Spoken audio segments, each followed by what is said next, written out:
कभी सोचा है कि कुछ देश आगे क्यों बढ़ते हैं और कुछ पीछे रह जाते हैं? ये सवाल हमें सोचने पर मजबूर करता है। सिंगापुर और इंडिया को देखो। दोनों देशों की कहानियां बहुत ही दिलचस्प और प्रेरणादायक हैं। दोनों देशों को 20वीं सदी में आजादी मिली। सिंगापुर ने 1965 में और इंडिया ने 1947 में अपनी स्वतंत्रता प्राप्त की, लेकिन दोनों का सफर बहुत अलग रहा। सिंगापुर ने तेजी से विकास किया, जबकि इंडिया ने अपनी विविधता और चुनौतियों के साथ संघर्ष किया। सिंगापुर एक छोटा सा द्वीप राष्ट्र, दुनिया के सबसे अमीर देशों जितनी पर कैपिटा इनकम रखता है। यह उसकी आर्थिक नीतियों और अनुशासन का परिणाम है।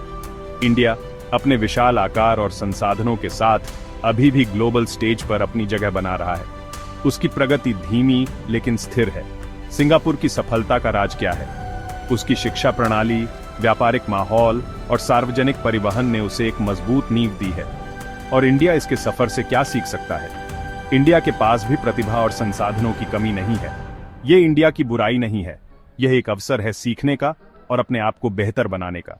यह उस देश से सीखने के बारे में है जिसने सभी मुश्किलों के बावजूद जबरदस्त विकास हासिल किया है। सिंगापुर ने दिखाया है कि सही नीतियों और दृष्टिकोण से क्या संभव है। सिंगापुर की कहानी एक प्रेरणा है, ह्यूमन पोटेंशियल की ताकत का सबूत। यह हमें दिखाता है कि कैसे एक छोटा सा देश भी बड़े सपने देख सकता है और उन्हें पूरा कर सकता है। ये एक ऐसी कहानी है जो हमारे सभी नागरिकों के लिए एक उज्जवल भविष्य बनाने का प्रयास करते हुए इंडिया के लिए बहुमूल्य सबक रखती है। यह हमें प्रेरित करती है कि हम भी अपने देश को ऊंचाइयों पर ले जा सकते हैं। सिंगापुर और इंडिया के बीच अंतर साफ है। एक तरफ सिंगापुर है जो एक छोटा सा टापू राष्ट्र है और दूसरी तरफ इंडिया जो एक विशाल उपमहाद्वीप है।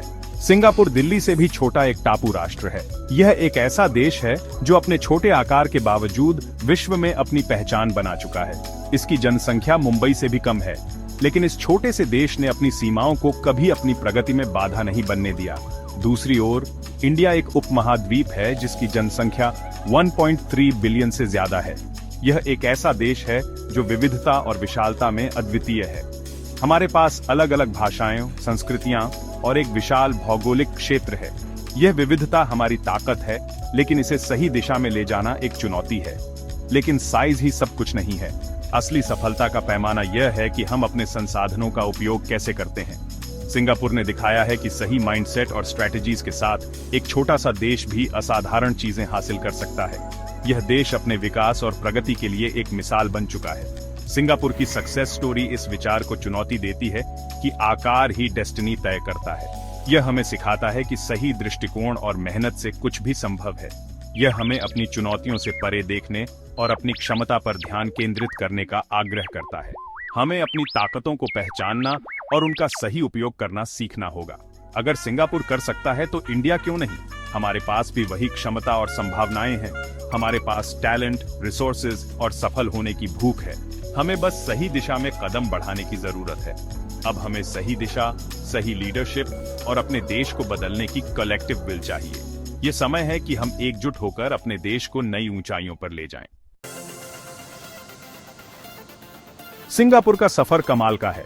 1960 के दशक में यह सीमित संसाधनों वाला एक गरीब पोर्ट सिटी था। आज यह फाइनेंस, टेक्नोलॉजी और इनोवेशन का एक ग्लोबल हब है। यह बदलाव कैसे हुआ? इसका जवाब सिंगापुर द्वारा किए गए चॉइसेस में है। इसने एजुकेशन पर ध्यान केंद्रित किया, अपने लोगों में भारी निवेश किया। सिंगापुर समझ गया था कि उसके लोग ही उसकी सबसे बड़ी एसेट हैं। इसने फॉरेन इन्वेस्टमेंट का स्वागत किया, एक बिजनेस फ्रेंडली एनवायरनमेंट बनाया जिसने ग्लोबल प्लेयर्स को आकर्षित किया। इसने करप्शन से सीधे मुकाबला किया, एक क्लीन और एफिशिएंट गवर्नमेंट की स्थापना की। ये स्ट्रेटेजिक डिसीजंस अपने लोगों के अटूट समर्पण के साथ सिंगापुर को विकसित राष्ट्रों की श्रेणी में ले गए। हर सक्सेस स्टोरी के पीछे एक विजन वाला लीडर होता है। सिंगापुर को वह लीडर अपने संस्थापक प्रधानमंत्री ली कुआन यू में मिला। ली कुआन यू एक दूरदर्शी थे जो अपने देश के सामने आने वाली चुनौतियों को समझते थे। वह जानते थे कि प्रतिस्पर्धी दुनिया में टिके रहने के लिए सिंगापुर को अपनी क्षमता से अधिक प्रदर्शन करना होगा। उन्होंने मेरिटोक्रेसी, अनुशासन और राष्ट्रीय एकता की संस्कृति को स्थापित किया। उनके नेतृत्व में सिंगापुर ने व्यावहारिक नीतियां लागू की जिससे आर्थिक विकास और सामाजिक सद्भाव को बढ़ावा मिला। करप्शन को निर्ममता से खत्म किया गया। एजुकेशन और हेल्थ केयर को प्राथमिकता दी गई। इंफ्रास्ट्रक्चर को वर्ल्ड क्लास स्टैंडर्ड्स तक विकसित किया गया। ली कुआन यू की विरासत मजबूत और प्रभावी लीडरशिप की ट्रांसफॉर्मेटिव पावर का प्रमाण है। भाग 5, इंडिया की क्षमता, एक सोता हुआ विशालकाय। इंडिया में सिंगापुर की सफलता का अनुकरण करने की क्षमता है। हमारे पास एक युवा और जीवंत आबादी, एक बढ़ता हुआ मिडिल क्लास और एक समृद्ध सांस्कृतिक विरासत है। हम इनोवेटर्स, एंटरप्रेन्योर्स और सपने देखने वालों की भूमि है।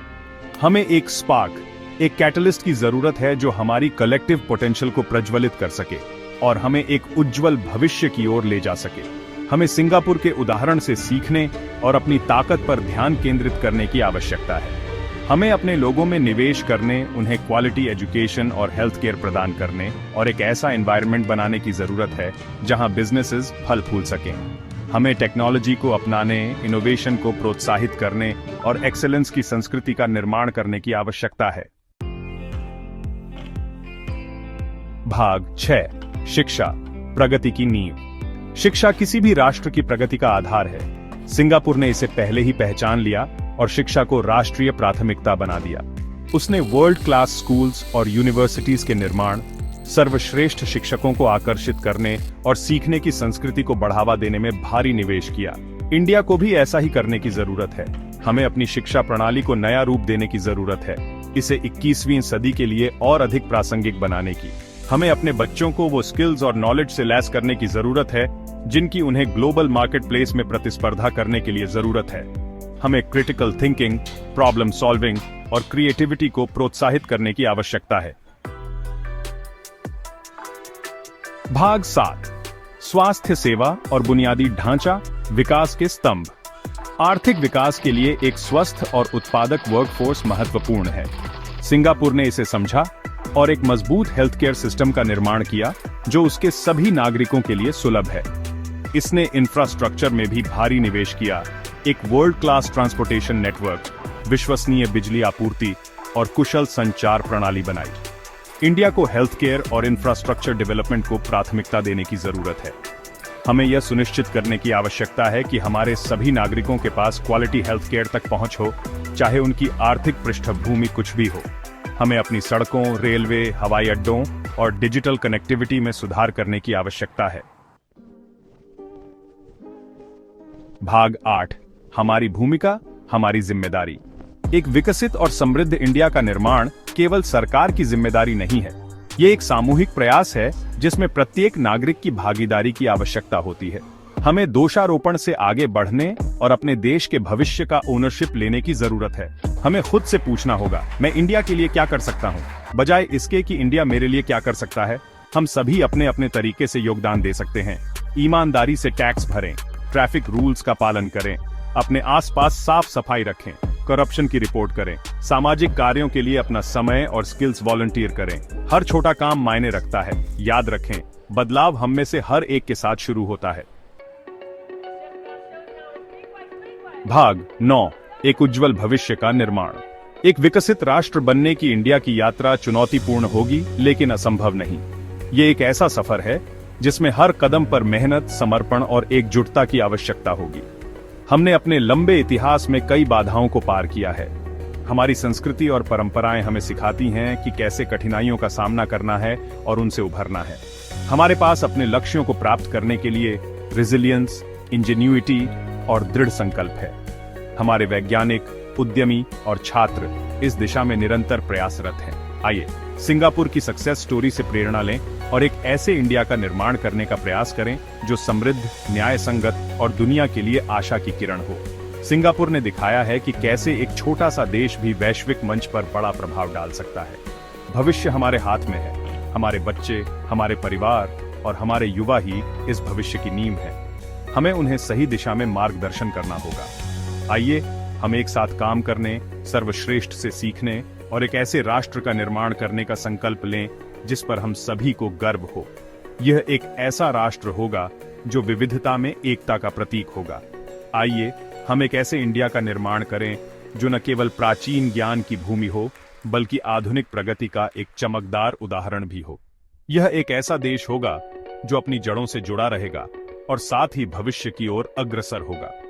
यात्रा आज शुरू होती है और यह हम में से हर एक के साथ शुरू होती है। हर छोटा कदम, हर छोटा प्रयास इस महान यात्रा का हिस्सा है। जय हिंद।